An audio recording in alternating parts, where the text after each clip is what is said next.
everybody. Hi everybody. I'm Jenny Johnson. I'm one of the co-founders of My First 5 Years. And I'm Master Bryce Clegg and I'm the other co-founder of My First 5 Years. So today's live is all about letting go and exploring the benefits of risk for your child, which is probably easier said than done for many parents. So I know for some it feels really counterintuitive to allow a young child to take risks, so we're going to explore that today. And I think when parents think about risk, they often think it's about those sort of big physical things, the big physical play that children do, the examples being, I don't know, climbing to the top of a climbing frame or something like that. But there is a lot more to children taking risks than just those physical ones. So we're going to start, I think, by exploring that and looking at the different types of risk that there are out there for children to explore, but also trying to unpick some of the benefits and why we would let our children take risks, what they're going to gain from it. Yeah, and risky play is a really complex thing because obviously as parents you want to protect your children, so you don't want them to go out and actively hurt themselves, but also in some of the language that we use as parents, it really does stop children from being able to kind of take these calculated risks and build up their kind of ability to take a risk, which is really important in later life. So we know from research that children who get lots of opportunities to take calculated risk in their early years are much better than at taking responsible or reasonable risks as they get older. So there's a fine balance between keeping your child safe and allowing them to take risks. And of course, we can't assume that children are pre-programmed with an absolutely accurate risk assessment tool that lives within them. Because if we didn't know that, say, fire was hot and you saw a candle or a fire, you'd be likely, through curiosity, to stick your hand in and touch it. But it's only that we know that fire is going to burn us that we don't do that. So there will be times like crossing a road or around things like boiling kettles or fire or knives where children initially need some coaching around those subjects. So we're not saying just let your toddler run amok in the kitchen and see what they can get up to. We're talking about trying to give your child lots of opportunities to take some calculated risk. And of course, as Jenny said, risk can be climbing the massively high climbing frame, but also there's emotional risk. So for your children or your child going into a new situation, be that playgroup or a party or just a park where there are new children, that's a massive risk for some children. So it's not just thinking about flinging yourself off the top of a climbing frame, it's also thinking about the other things that your child will do emotionally as well as physically. I think encouraging children to take a risk, where do we start with this whole idea of encouraging a child out there to take more risks? What might that look like? And well, some of that is also linked to your child's personality. So you will notice that as your children are growing, and also I think there is a difference around if your child is part of a sibling group, and also in social groups your children are more likely to take a risk, and also they're more likely to take risk in their outdoor play than they are if they are playing inside, just because outdoors lends itself to more opportunities to be big and physical and do that kind of big risk. So again, there are lots of nuances around why children might or might not take a risk, but the biggest inhibitor to children taking risks are adults, because we will do things like say, stop it, be careful, that looks dangerous, get down. So that's the kind of thing that then fills children with anxiety, because of course you listen to your adult and you fill them with anxiety before they've had an opportunity to try for themselves. So again, we'll talk in today's life about some alternatives that you could use rather than just saying be careful all the time and giving your child that kind of anxious approach to risk taking. I think as a parent, for me, once I understood the benefit of risk, I was quite purposeful in trying to expose my children to a little bit of risk. And I've spoke often about the fact that I've got 3 children, 2 that are now adults, and quite a big age gap in the middle of the third. And it was during that time I learned a lot about the benefits of these things. So I was very purposeful with my third child. So when we went to the playground, backing off, giving her the opportunity to try things, to figure out for herself.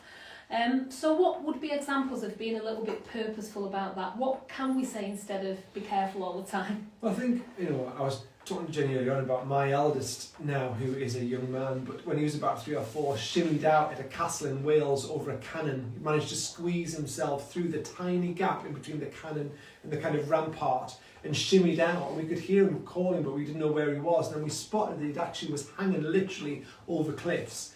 I mean, I don't think that's a good example of what risky play that's should really be. extreme risk, and that's not what you want your children to be doing. We're not saying, yes, go and do that. And of course, the response to that was, oh my goodness, you get back in here, what on earth are you thinking of doing?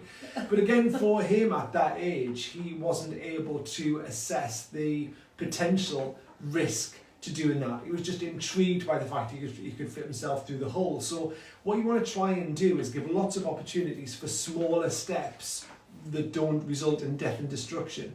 So even when you're out and about and you are in the park, wherever it may be, allowing your child to do what they feel comfortable doing, and for some children even a little bit of encouragement, because you as an adult are assessing the risk and know that there's fairly minimal, if any, risk, that your child is obviously just having a little bit of anxiety because it's new. So that's about coaching them through something you know that they can do. But what it's really good to do is to try and accentuate the positive decisions they're making, both physically, emotionally, and their thinking strategies.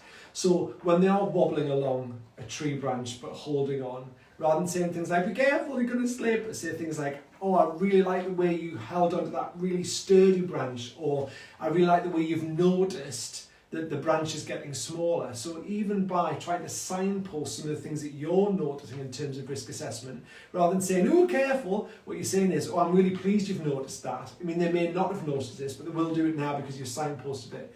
So it's trying to get them to notice and strategize. So you can even say, that looks really exciting, even though you might not be thinking that internally. What's your plan? How are you going to get up there? Where are you going to put your feet? Have you noticed those rocks are really slippy? Have you noticed that there's algae in the rocks, or whatever it may be? So just trying to reframe the concern, but in a positive way that gets them either to notice or to strategize. So what's your plan around this? What are you going to do next? Or have you noticed that? Or I see that you've noticed that. And all of that is really positive reframing. I think as well it is being realistic and knowing your children. So my middle daughter, we used to say she had no sense of danger. Even when she was, 3, 4, getting to the sort of age where you would expect her to be able to run ahead on a walk and know to stop at the road, she wouldn't, and she would blindly carry on. So she had no sense of danger, and we used to call her Spider Girl because she was really good at climbing up things really quickly that she shouldn't have done.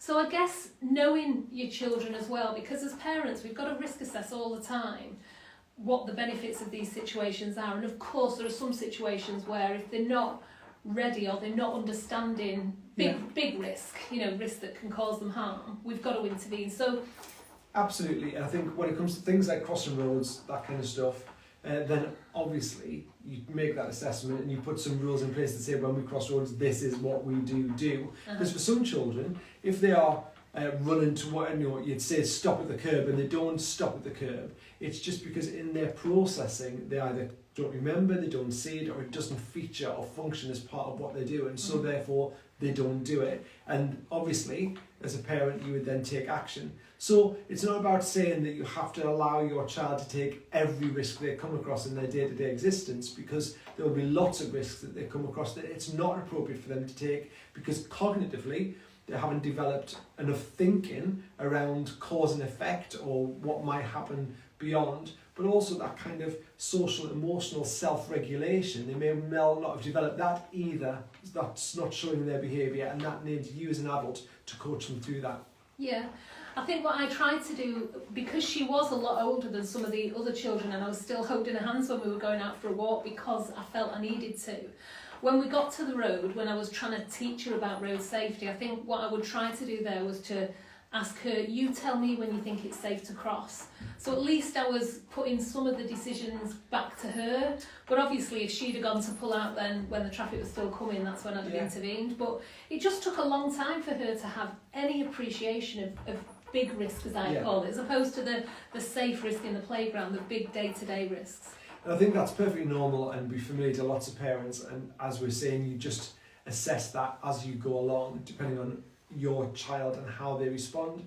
So, as we talked about before, for some children, even turning up to a kind of a party or a gathering, that can have a lot of risk attached to it because they are unsure of the space, they might be lacking in confidence, they might not enjoy the kind of whole physical, auditory, visual experience that's happening. So for them, that's a huge leap forward, and it doesn't involve anything like a climbing frame across the road, but it is that emotional risk that they're taking about inhabiting that space. We've got a fairly legendary story in our family about risk taking, which was the same middle child that I was just telling you about, had no concept of danger and was really good at climbing. And my brother, who had 2 children at the time, he's got 3 now, offered to take her to the zoo for the day. And I said, go on then, and I started to lecture him about the fact that she was, no sense of danger, blah, blah, blah, blah. And I remember him turning around to me and saying, Jenny, I've got 2 kids, I think I'll manage. Anyway, he came back fairly sheepish, and this is honestly a true story. Chester Zoo in the northwest of England. She managed to climb up and over into the penguin enclosure. So I think my brother wished he'd maybe listened to me a little bit more about the fact that she was Spider Girl and that she had no concept of danger whatsoever. So yeah, that lives in legend in our family stories and is true.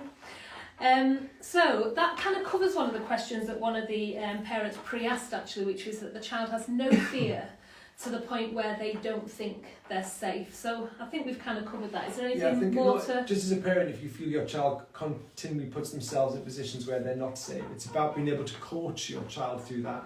And again, we've got to think about their self-regulation and the development of that. So if you just are constantly saying to your child, don't do that, stop, because that comes from a good place, and sometimes it comes from a place of anxiety as a parent, stop! But actually what you're not then doing, you're probably giving them a fright, but what you're not doing is that kind of bit of, and this is why it's important that you do. So yes, and it does take some time for children to develop that ability to be able to manage and assess that risk. But yeah, there are other things you can do in terms of smaller risks that children are taking that aren't involved in that really big element of risk. So when our kids do frighten us and do something that like the example you've given, which is far more extreme than mine, how can we respond in the moment? Because it's easier said than done to not, go, ah! I think realistically, the likelihood is that in the moment you are going to respond with that really primeval fear, isn't it? Yeah, flight or fight. Yeah. Where you're gonna, and often that results in a. I remember being very little and running across the road from my dad to my mum, who was on the other side of the road, and when I across the road full of cars, and she walloped me when I got to the other side. And again, I remember that as a memory of being a child and getting a proper fright, and not that we'd wallop our kids these days, but the reason she did that was just a my goodness moment. So I think what is always good to do is to revisit things with children and try and re-articulate them in ways that they understand. And I think we've talked a lot about realistic parenting and the fact that you do what you do in the moment, and once it's done. But also that there are some positives that can come out of things that you're not particularly pleased about in terms of your parenting. So if you have shouted at a child because they were going to run out onto the road, or you have pulled them back, then what it's really good to do is later is to revisit that and say, the reason that I did that, because I was feeling like this, and it's really important, and even potentially saying, I'm sorry if I used a big voice and gave you a fright, but it's because Daddy loves you and because didn't want anything bad to happen to you, and this is why. So that opportunity to, in terms that they can understand, discuss why you did what you did and appear to be fallible and human, which we all are, can be a really positive thing. Yeah, no, I agree with that. This is another one that's come in, which is that as a parent, this parent just can't handle it when their child climbs to the very top of the climbing equipment in the park. And I can really relate to that actually, because the climbing frames these days are just getting bigger and bigger and taller and taller. But this mum's trying really hard not to pass her fears on, but at the end of the day, as the children, I think the one that used to scare me a little bit, it's like shaped like a teepee, but it's really tall with like a spider's web over it. I remember one of mine, and I can't remember which one it was, that managed to get to the top of it and then freeze with fear. And there's no way I was going up it. I don't like heights. Maybe that's why she froze with her. Maybe I've passed that fear on. But how do we not pass our own fears on to our children? I think firstly, it's really good that you're thinking about it. Secondly, it's almost impossible not to do that, because some things will just slip out consciously and subconsciously. But I think that idea that children will find their way to the very top of a space because they're earnest and they are going for it and they think they can do it. And also when you climb and you're not looking down, and something happens like the wind changes, or you look down and suddenly become very aware of the situation you've got yourself in, And again, that's not unusual. And so children can have a little freeze and a little panic. And I think, and then as well as parents, rather than going, oh my goodness, it's trying to be really calm and do that coaching thing where you say, right, what's our plan? I mean, last resort, you have to climb up and kind of save them. But literally, that's no problem. We can do this. You got yourself up there. You can get yourself down. I can see where you can put your foot. Just lower your foot down a little bit. You're nearly there. And that kind of, I'll talk you down. You can do this. Notice where you're putting your hands. Notice where you're putting your feet. That can work really successfully. When they get down, then it's a big celebration around, we thought we were stuck, but we weren't stuck really, because we had a plan, and we thought about where we were putting our hands and our feet, and we were safe, and we got down, and you kind of debrief around the successful way that you kind of experienced that anxiety, that fear, but used strategy to get your way through it. I think that celebration as well is a big part of that sort of morale boost at the end of it. Self-confidence, all that kind of stuff. Yeah. There was another item in the park which was like an A-frame that you had to sort of climb up and then down the other side. And it took one of mine, and again I can't remember which one, but ages to get the courage to flip over and onto the other side. But it was a massive celebration when they finally did it, so that buzz that they got from achieving it in the end. I suppose that's one of the benefits of risk. Absolutely. So what are some of the other wins that children are going to get from taking risks? Sort of unpicking just 2 or 3 of them. Yeah, so risk is when you experience having been confronted with a risk and then you take that risk and you are successful. It doesn't make you just think, oh, well, I can now climb climbing frames because I'm really good at that. It's about your body and your brain recognising the feeling of anxiety, and that doesn't always mean it's a bad feeling of anxiety. So sometimes it could be a mixture between excited butterflies and a little bit of fear. So it's about how children get to recognise that as a familiar feeling and then how they can strategise and move forward through that. So it's not just about having accomplishments, on large bits of play equipment or whatever it may be. It's about how they then apply what they're learning cognitively to other experiences they come across in their life. So the more little risks they can take, as we said before, the more they become familiar with that feeling and what that process feels like, then the more intuitive they become at listening to their own mind and body.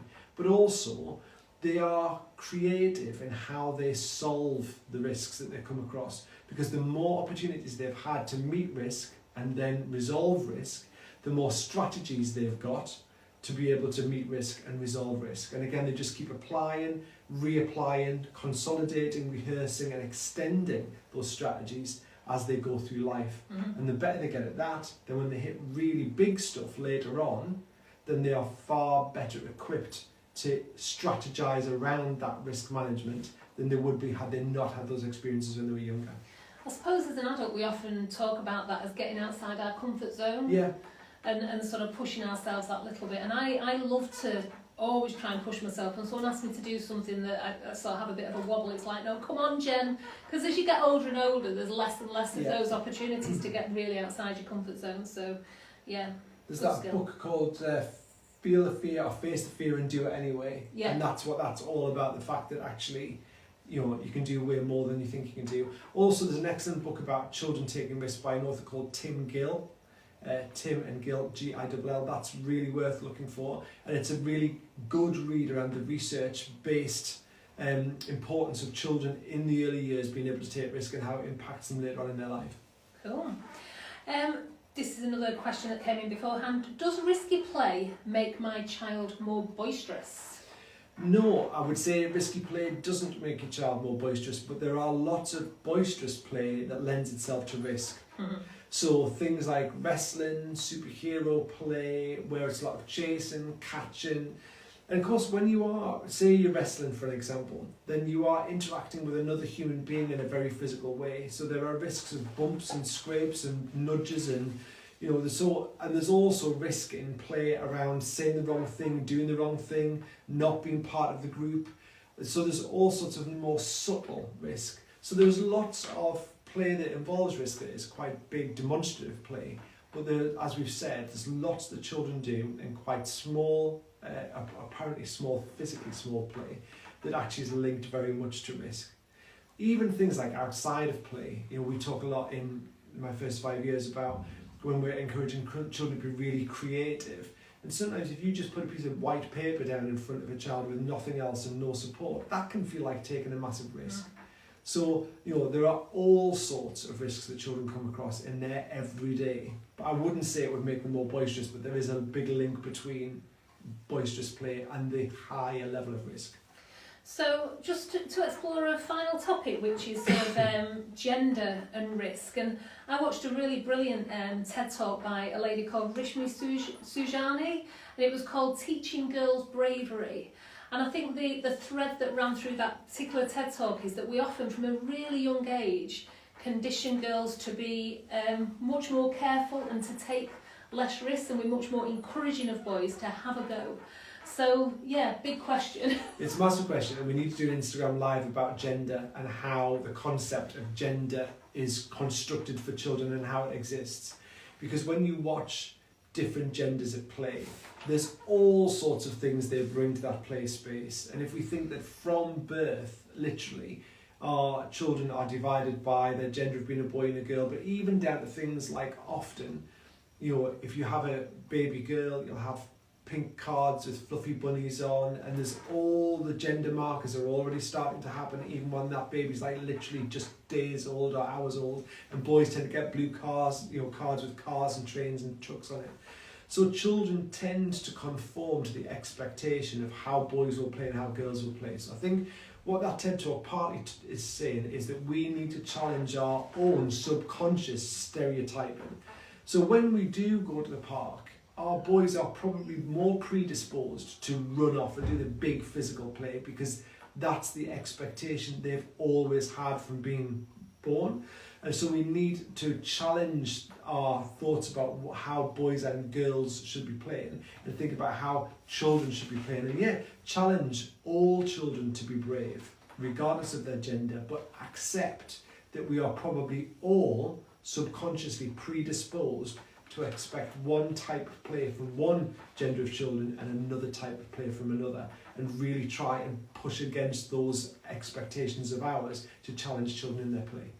Yeah, we've just been asked there, would we share the talk? Actually, someone, thank you earlier, Kath, has already just shared that TED Talk on the link. So we'll do that. It's brilliant. I'm not even having to do that myself. So it's a brilliant TED Talk. I think it's only about 12 minutes long, but I just found it really insightful. I have 3 girls, and I'd like to think I'm raising 3 brave girls. But it certainly just makes you realise that things that are just so habitual that we do without realising are having a huge impact. So I guess, like I said before, about that conscious effort, that purposeful effort to do things a little bit differently to help encourage children to take a little bit of risk. So have you got any sort of final takeaways on the subject of risk? Well, in terms of my first 5 years out, what the content team have been really clear about is that they have not gendered any of their activities. And actually what's really interesting about the conversation we've just had is we sit as a content team sometimes and read through the writing that we've written, and we challenge ourselves as a team. Can you get a sense of a gender in what we've written, or actually are we trying to keep it as gender neutral as possible so that we've got the same expectations for all children? So if you do download the app and have a look at the activities that are in there, lots of them are around your children having the opportunity to take risk, but also we have the same expectation of all children. And what I'd say is, as adults, we bring with us to parenting all of the baggage that we have from being parented by our own parents and also existing in the society that we live in. And sometimes we have to be counterintuitive and we have to challenge our own subconscious or conscious anxieties around parenting. So we're not saying let your children shimmy out over a cannon over a cliff. What we are saying is be actively self-regulating around risk and thinking as a parent, right, am I overreacting here? Could I step back? Could I use a strategy for reinforcing what they're strategizing or getting them to notice the environment around them? Can I reinforce the good decisions they're making? Or am I reasonable in saying, no, actually, we're going to draw a red line here when it comes to crossing a road, you hold daddy's hand because that's how I keep you safe. And that constant dialogue with yourself and that constant reflection and the acceptance that you're never going to get it right every time, because who does? As long as you're having that dialogue with yourself and challenging yourself, then it's a bit of risk for you. So that's good in terms of your risk development, but also really supports your children. Yeah, absolutely. I think one of my biggest regrets is that I passed my fear of flying, which is quite irrational. It's one of the safest forms of transport, onto all three of my girls. So yeah, I really should have found a better way to handle myself when I was flying. But anyway, there's not much I can do about that now other than help all of us with these fear of flying courses and what else. You know, the things that you have to unpick because of your behaviours as an adult and as a parent.